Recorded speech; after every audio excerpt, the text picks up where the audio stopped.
Bismillahirrahmanirrahim. Assalamualaikum warahmatullahi wabarakatuh. Bismillahirrahmanirrahim. Salatu wassalamu ala rasulillah wa ala alihi wa sahbihi wa la hawla wa la quwata illa billah, amma ba'du. Yang kami hormati para alim ulama, para guru, khusus orang tua kami, juga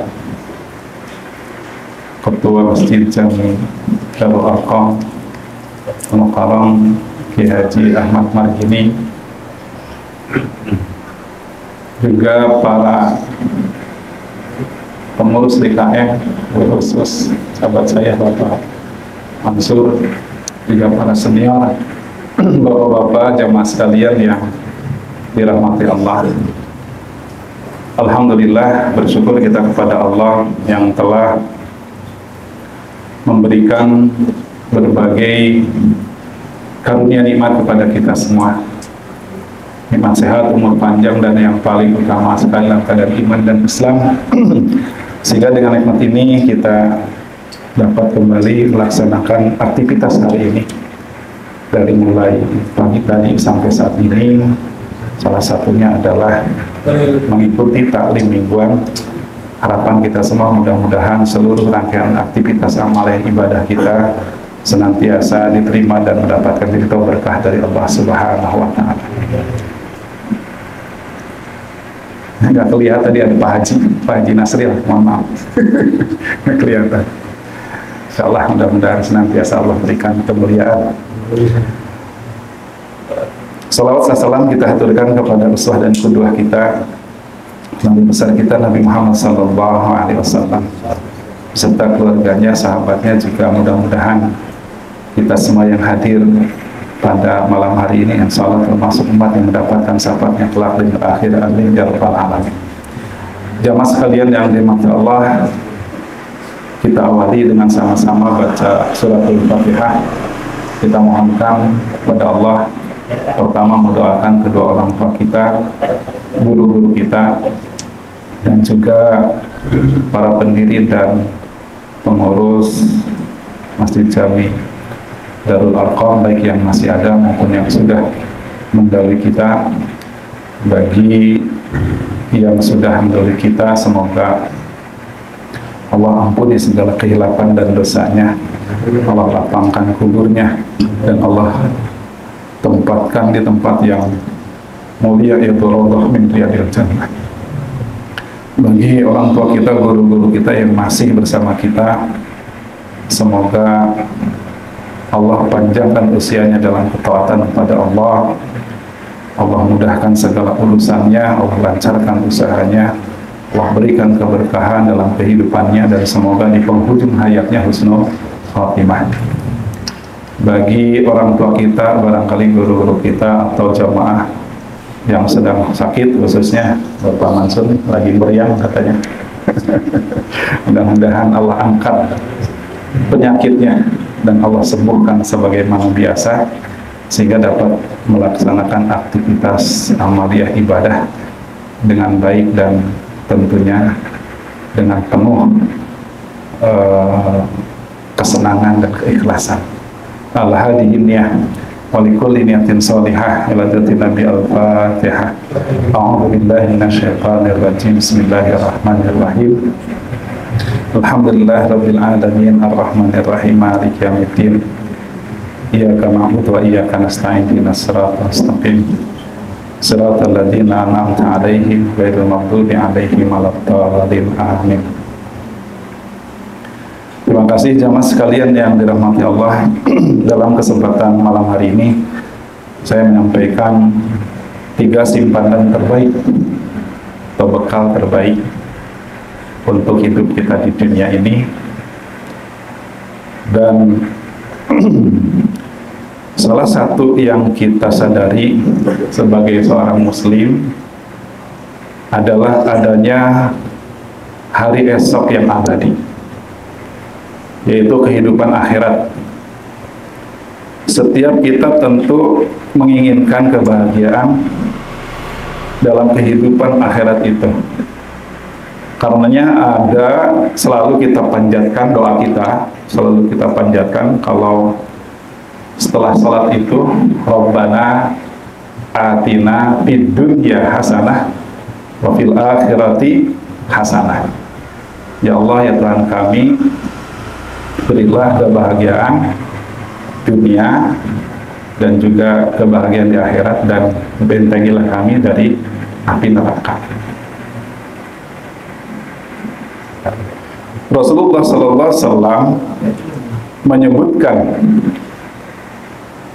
ada simpanan yang terbaik yang harus kita lakukan, yang tentu saja lebih baik dari simpanan harta meskipun banyak jumlahnya, sebagaimana Rasulullah SAW bersabda, qalbun syakirun wa lisanun dzakirun wa zaujatun shalihatun, yaitu hati yang bersyukur, lidah yang berzikir, dan istri atau suami yang soleh atau solehah. Tu'inuka ala amri dunyaka wa dinika khairun mak tanazat nas, yang menolongmu atas urusan duniamu dan agamamu adalah sebaik-baik yang dijadikan simpanan oleh manusia. Ini hadis riwayat Baihaqi. Para jamaah sekalian yang dirahmati oleh Allah, karena menjadi simpanan terbaik untuk kebahagiaan hidup di dunia dan akhirat, maka tiga hal yang disebut Rasulullah SAW di dalam hadisnya menjadi amat penting untuk menjadi bahasan singkat pada malam hari ini. Yang pertama yaitu qalbun syakir, hati yang bersyukur. Bersyukur harus kita lakukan kepada pihak-pihak yang telah berjasa kepada kita, pihak-pihak yang telah memberikan kebaikan kepada kita. Karena itu bersyukur bisa kita lakukan kepada tiga pihak. Pertama, tentu saja kepada Allah yang telah memberikan begitu banyak kepada kita. Walaqad ataina Luqmanal hikmata an yashkur lillah wa may yashkur fa innama yashkuru li nafsi wa man kafara fa innallaha ghaniyyun hamid. Walaqad ataina, dan sesungguhnya telah kami berikan hikmat kepada Luqman, yaitu bersyukurlah kepada Allah, dan barang siapa yang bersyukur kepada Allah, maka sesungguhnya ia bersyukur kepada dirinya sendiri. Dan barang siapa tidak bersyukur kepada Allah, sesungguhnya Allah Maha Kaya lagi Maha Terpuji. Ini Quran surat Luqman ayat 12. Dan kita tahu bahwa Luqman ini adalah seorang yang yang sangat bijaksana. Kalau di dalam tafsir itu riwayatnya adalah Luqman ini adalah seorang yang berkulit hitam, kemudian bibirnya tebal. Ini biasanya orang negro ya, orang-orang Afrika Pak ya. Itu di situ sih dikatakan Ethiopia. Jadi Luqman ini kenapa diabadikan di dalam Al-Quran? Karena memang Luqman ini adalah seorang yang sangat bijaksana dan banyak sekali nasihat-nasihat untuk kehidupan, terutama nasihat-nasihat kepada anaknya yang terkenal. Bahkan ada kisah yang mungkin paling sering didengar oleh kita, kisah yang paling masyhur tentang Luqman ini. Ketika beliau mengajak anaknya ke pasar. Jadi mengajak anaknya ke pasar,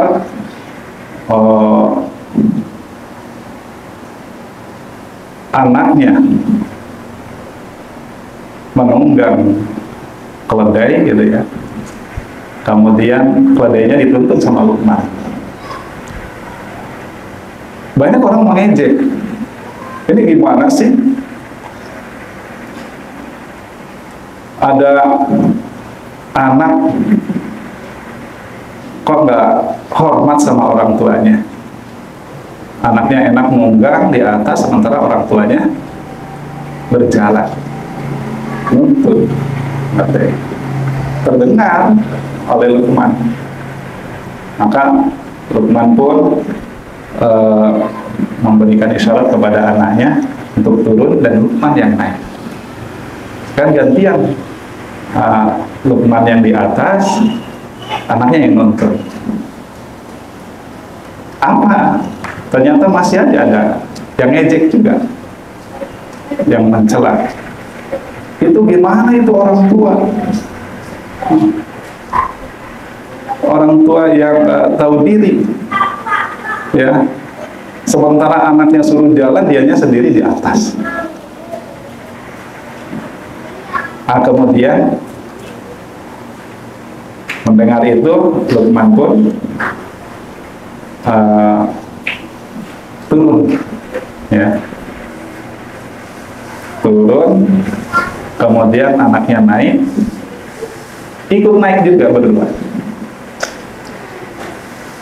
Jadi keledai itu sekarang ditunggangi oleh 2 orang jalan. Masih aja ada yang mengejek. Gimana orang ya, keledai yang begitu kecil dinaiki oleh 2 orang. Dasar tidak punya rasa, apa itu, rasa terhadap binatang. Kalau kita beri kemanusiaan, beri kebinatangan, kasih sayang. Akhirnya apa? Akhirnya turun dua-duanya. Kemudian keledai itu dituntun berdua. Tapi masih aja ada orang ngejek. Ini gimana sih, orang bodoh amat. Punya tunggangan kok nggak ditunggangi.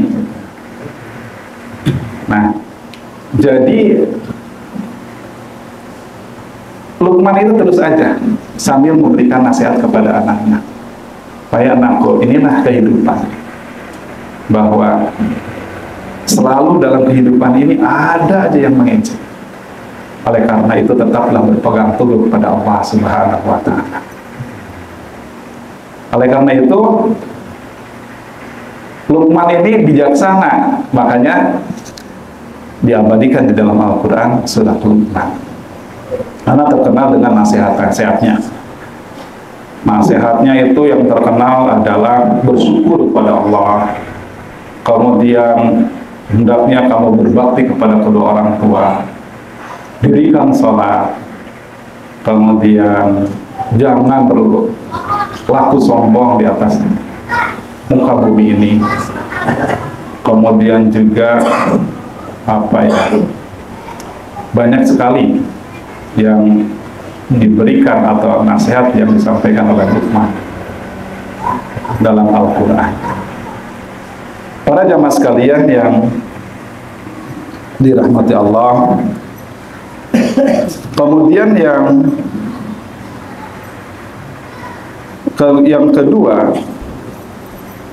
kedua mengenai syukur ini, pihak yang kedua yang harus kita syukuri adalah kedua orang tua kita yang telah berjasa membesarkan dan mendidik kita dengan baik. Bersyukur kepada orang tua dalam rangka yaitu bersyukur kepada Allah Subhanahu wa Ta'ala. Jadi dikatakan Dalam Al-Quran, Anishkurli wali walidai, bersyukurlah kepadaku, kata Allah, dan bersyukur kepada kedua orang tua, berterima kasih kepada kedua orang tua. Jadi kalau kita bersyukur kepada Allah kemudian tidak bersyukur kepada kedua orang tua kita, itu syukurnya otomatis tidak diterima, bahkan dipertanyakan. Karena orang tua ini pada jamaah sekalian sangat luar biasa.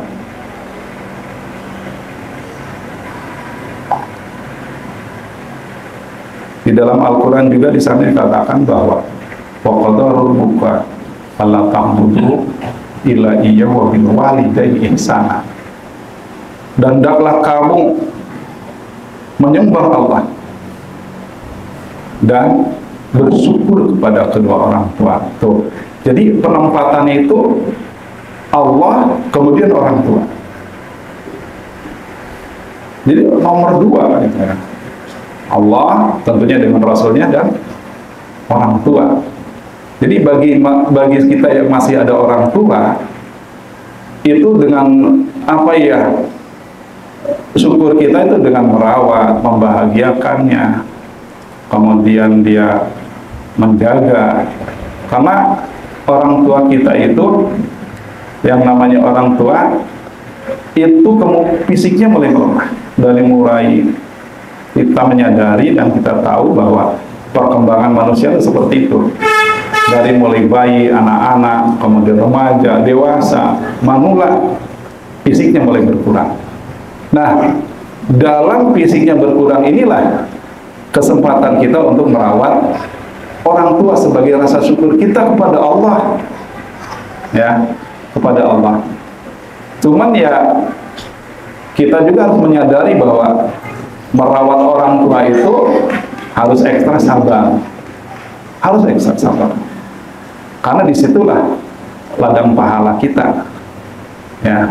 Apalagi orang tua kita yang sudah misalnya tidak bisa jalan, nah itu kalau kita memang tidak sempat kalau kita punya uang, ya harus ada yang terus mendampingi dan memperhatikannya. Tentunya kita mau mencoba untuk uang kita yang kita cari itu ya untuk itu, sebagai rasa syukur kita kepada Allah dengan merawat orang tua. Kalau kita tidak bekerja, misalnya luang waktunya, ya berkhidmat untuk orang tua, jadi untuk menjaga. Terkadang kita suka ada orang yang itu ya supaya tidak menjadi beban, dia titipkan di panti yayasan gitu ya, di yayasan. Nah, itu sebetulnya itu merupakan perbuatan yang tercela, karena menyia-nyiakan orang tua ketika memang orang tua membutuhkan perhatian dan perawatan kita.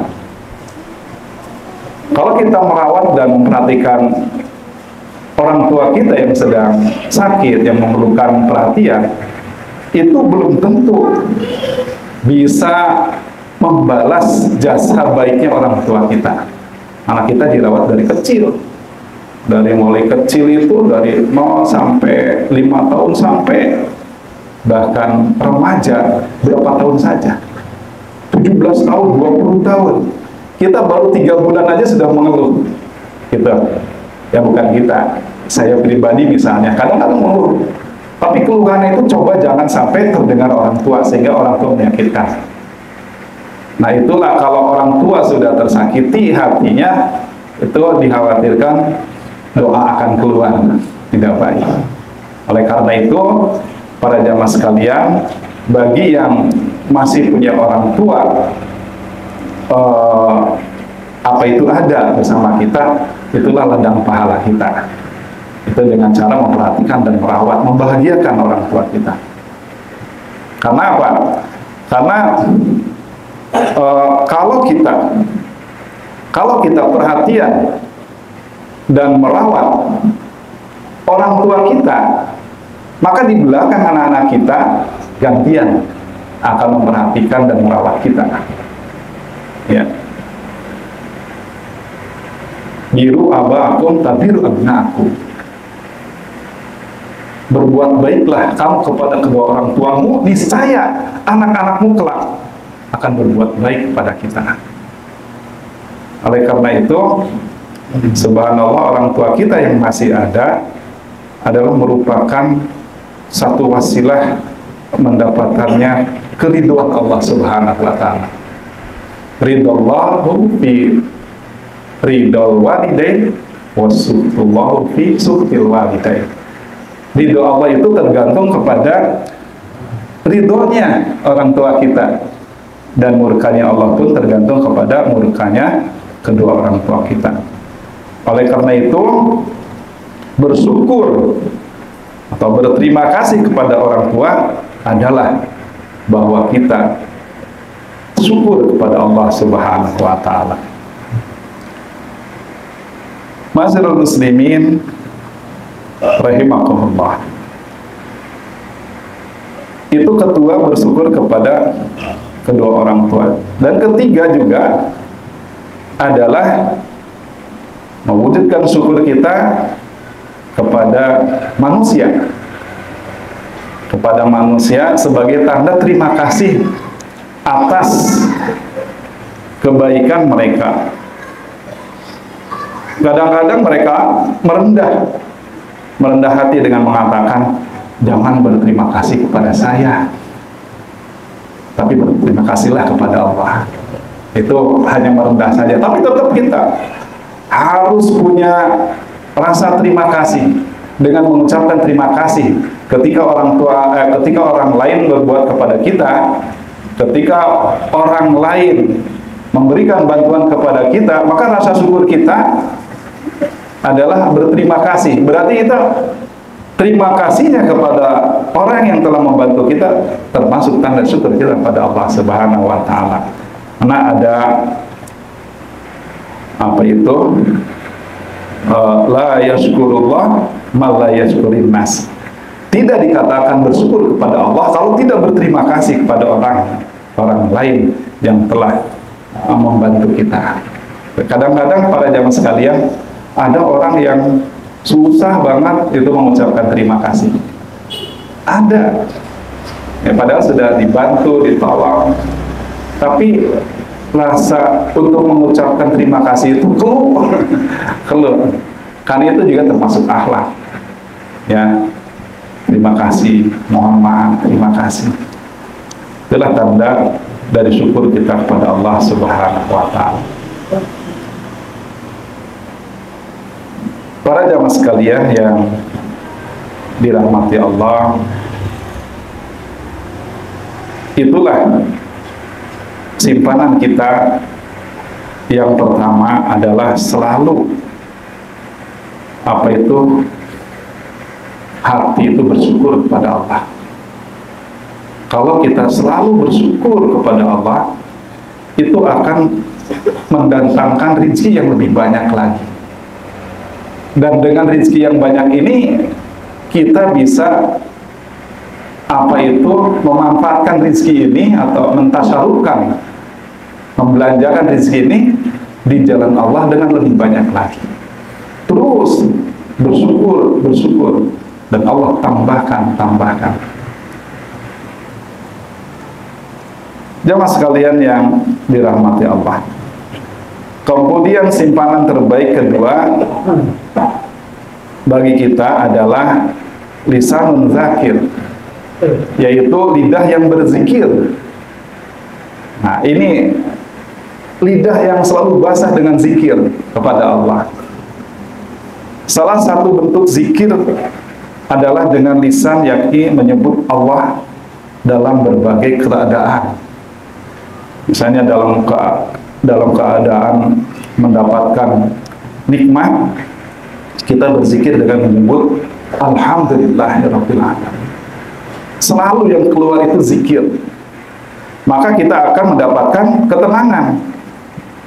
Ketika kita dalam keadaan takut, maka kita akan juga berzikir kepada Allah dengan apa? Mengucapkan a'udzubillahi minasyaitonir rajim.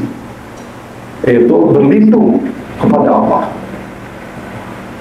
berlindung kepada yang Maha Pencipta, berlindung kepada yang Maha punya kekuatan. Nah, jadi orang yang lisannya selalu berzikir itu akan mendapatkan ketenangan. Bagaimana firman Allah di dalam Al-Quran, alladzina amanu wa tatma'innu qulubuhum bizikrillah, ala bizikrillah tatma'innul qulub. Itu orang-orang yang beriman dan hati mereka menjadi tentram dengan mengingat Allah. Ingatlah, hanya dengan mengingat Allah hati akan menjadi tentram. Ini Quran surat Ar-Ra'd ayat 28. Kemudian juga di ayat yang lain, ya ayyuhalladzina amanu udzurullaha dzikran katsira. Hai orang-orang yang beriman, berzikirlah dengan menyebut nama Allah, zikir yang sebanyak-banyaknya. Ini ada di Al-Ahzab ayat 41. Jadi para jamaah sekalian yang dirahmati Allah, zikir dengan lisan ini sangat luar biasa, memberikan ketenangan kepada kita. Dan saat ini kita sudah masuk bulan Rajab. Rajab itu kalau saya lihat di tanggalan itu tanggal 1-nya 13 Januari kemarin, ya, 13 Januari. Dan bulan Rajab ini adalah bulan yang termasuk ke dalam Arba'atul Huru, yaitu 4 bulan yang dimuliakan Allah Subhanahu wa Ta'ala. Oleh karena itu, bulan Rajab ini karena bulan yang dimuliakan, maka di dalamnya ada ibadah yang istimewa, ya, yang tidak ada di bulan-bulan lain. Tidak ada di bulan-bulan lain, seperti puasa Rajab, kemudian peristiwa Isra Mi'raj, kemudian juga berzikir, sholawat. Itu amalan-amalan di bulan Rajab. Bahkan ketika sudah masuk bulan Rajab, kita dianjurkan untuk senantiasa berdoa, Allahumma barik lana fi Rajaba wa sa'bana wa balikna Ramadan. Ya Allah, berikanlah kebaikan berkahilah ya di dalam bulan Rajab dan juga bulan Sa'ban, dan sampaikanlah di bulan suci Ramadan. Jadi untuk persiapan ke bulan suci Ramadan itu sudah dimulai dari 3 bulan sebelumnya. Bahkan kalau para ulama-ulama salafi, ulama-ulama dulu itu persiapannya itu menghadapi bulan suci Ramadan itu dimulai dari Syawal, udah mulai siap lagi kita. Tapi kita paling tidak di bulan ini nih, Rajab, Sa'ban, kemudian Ramadan, dikatakan bahwa Rajab ini adalah bulan menanam, kemudian Sa'ban adalah bulan merawat, menyirami, dan nanti di bulan suci Ramadan adalah bulan memanen. Nah, jadi kalau kita sekarang menanam, banyak yang kita tanam, banyak, kemudian di bulan Sa'ban kita rawat, maka banyak pula yang dihasilkan dipanen di bulan suci Ramadan.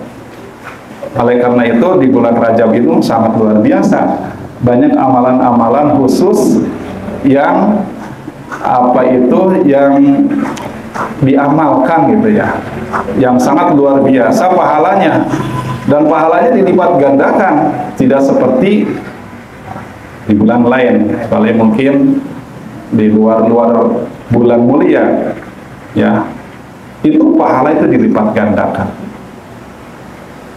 Demikian juga dengan perbuatan tercela atau maksiat yang kita lakukan di bulan Rajab itu pahalanya berlipat, balasannya itu berlipat ganda. Oleh karena itu kita berusaha di bulan Rajab ini menanam atau melakukan, memperbanyak amal ibadah kebaikan kepada Allah Subhanahu wa Ta'ala. Itu ada justru di bulan Rajab ini, amalan yang pertama itu adalah harus banyak beristighfar pada Allah.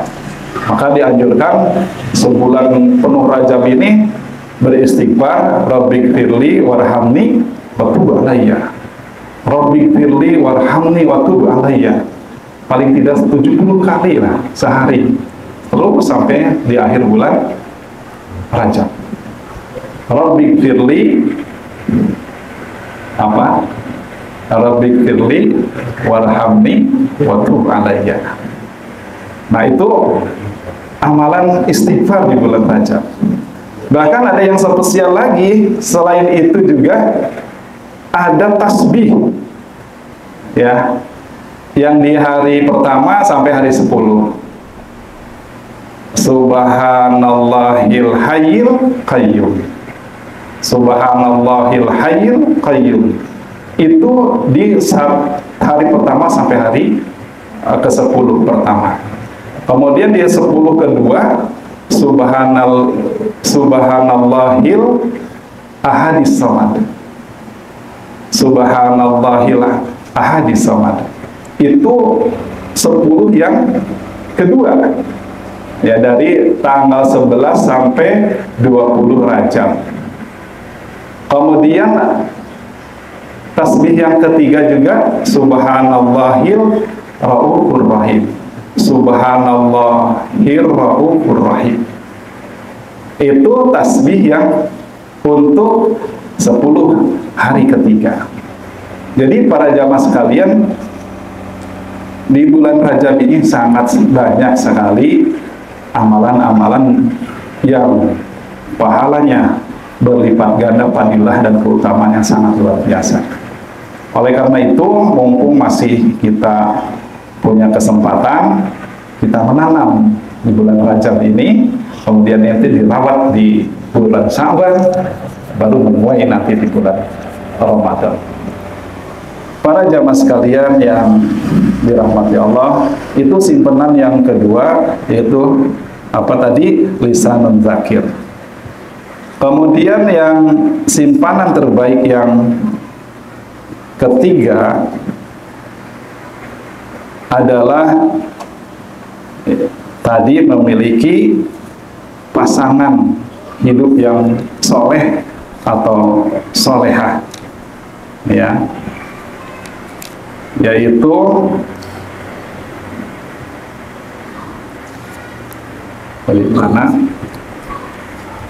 pasangan soleh dan soleh ini adalah wasilah dari meraih kebahagiaan kita di dunia. Wa zaujatun shalihatun, istri yang soleh. Jadi pasangan yang soleh ini selalu mengingatkan, selalu saling mengingatkan untuk senantiasa beribadah kepada Allah. Ketika kita lupa, istri kita yang mengingatkan, bangun bang, sudah sore nih asar, gitu. Sudah kelewat tuh azannya tadi. Itu juga istrinya sama, berarti kesorean juga, ya. Tapi kalau yang sama-sama menjaga sholat itu, ketika suaminya kelelahan, lupa, bangun bang, 10 menit lagi nih mau asar. Nah, itu berarti kan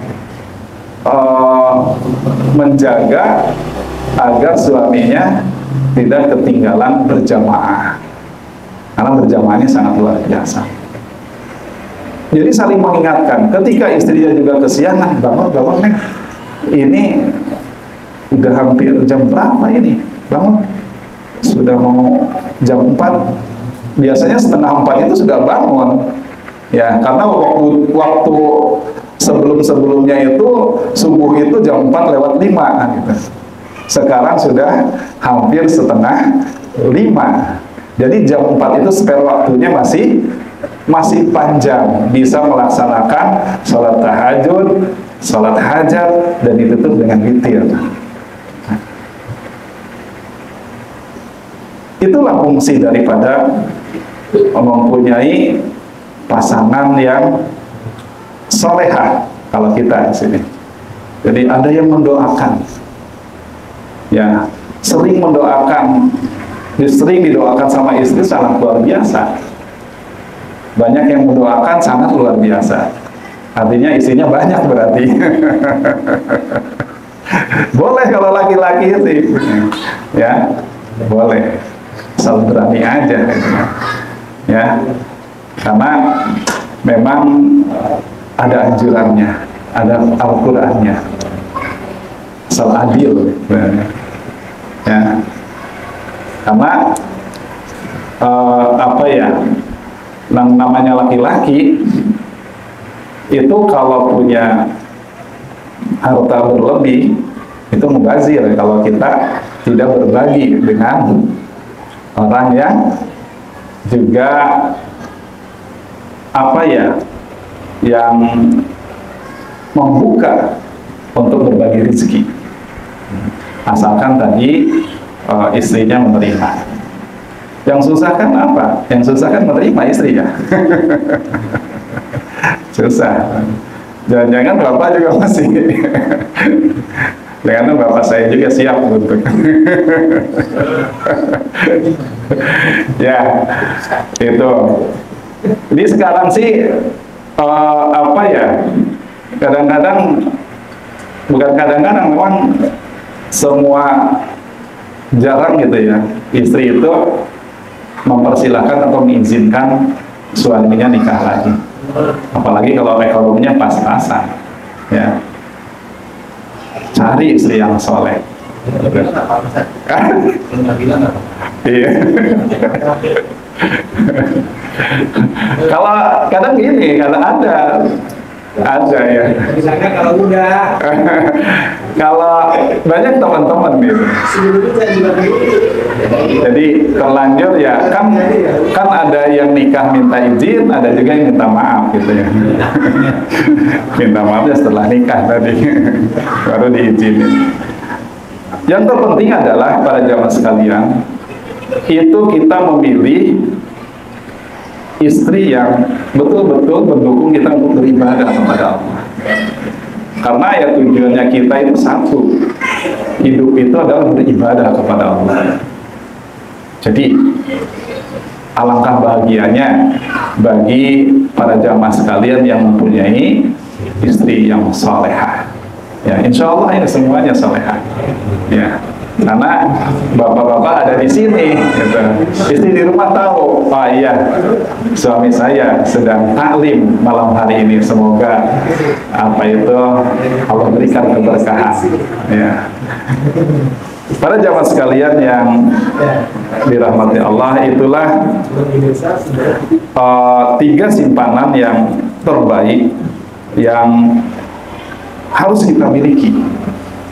Yang pertama adalah qalbun syakir, hati yang selalu bersyukur. Ini orang yang bersyukur ini sangat luar biasa, hidupnya akan tenang. Kemudian yang kedua adalah lisan dzakir, lisan yang selalu berzikir kepada Allah, itu juga akan memperoleh ketenangan.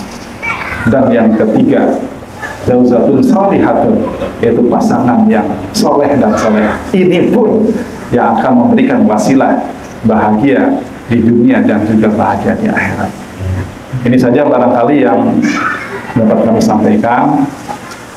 Kurang lebihnya saya mohon maaf. Subhanakallahumma wa bihamdika asyhadu an la ilaha illa anta astaghfiruka wa atubu ilaik wa atubu minkum. Assalamualaikum warahmatullahi wabarakatuh.